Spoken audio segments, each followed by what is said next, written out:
Michelle O'Neill here. What an amazing month this is turning out to be. And it's only the second week. I know you're probably asking yourself, what's happening I don't know about? What did I miss? But really, it's more about perspective than actual happenings. It's how we take what's right there before our eyes and make that shift to refocus. I was having a few moments, longer than a few moments. Actually, it was a couple of days of self-doubt and comparison. And I had to make a shift in the way that I was looking at things or find myself spiraling down that deep, dark well of self-degradation. Unfortunately, that's one of the pitfalls of isolation or being alone too much. And that's a hard place to be right now while we're facing this pandemic. You know, the pandemic, we can't help, but we can help ourselves. So I had to rethink a few things. If you remember this month, I said that my focus would be on love and heritage. So this week, I wanted to zero in on connections. So I started right there with my rethinking. I started by looking at my connections, my so-called friends, mentors, colleagues, and even some family. I had to ask myself, what was the reason for that particular connection?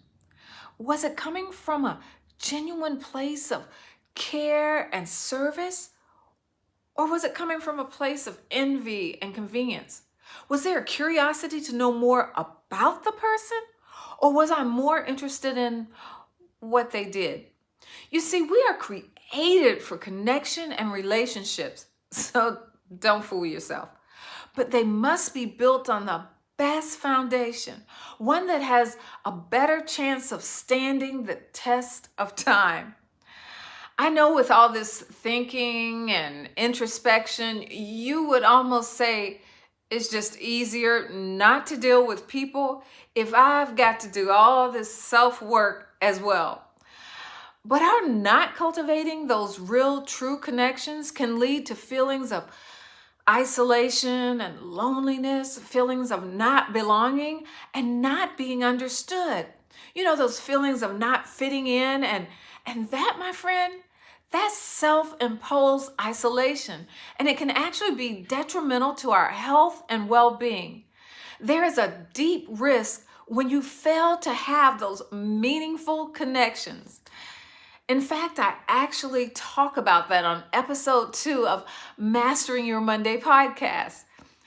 As always, I hate for this short time to come to an end. I feel we have so much more to talk about. And really, I want to hear your thoughts on the connections in your life. And if you think you're at a point where now is the time to take stock of how you're connecting, or you find yourself sheltering in, not just physically, but emotionally too, I'd love to see how I can help you move to the other side of that. In the meantime, I want you to remember you are cherished, respected, valued, and loved. Take care.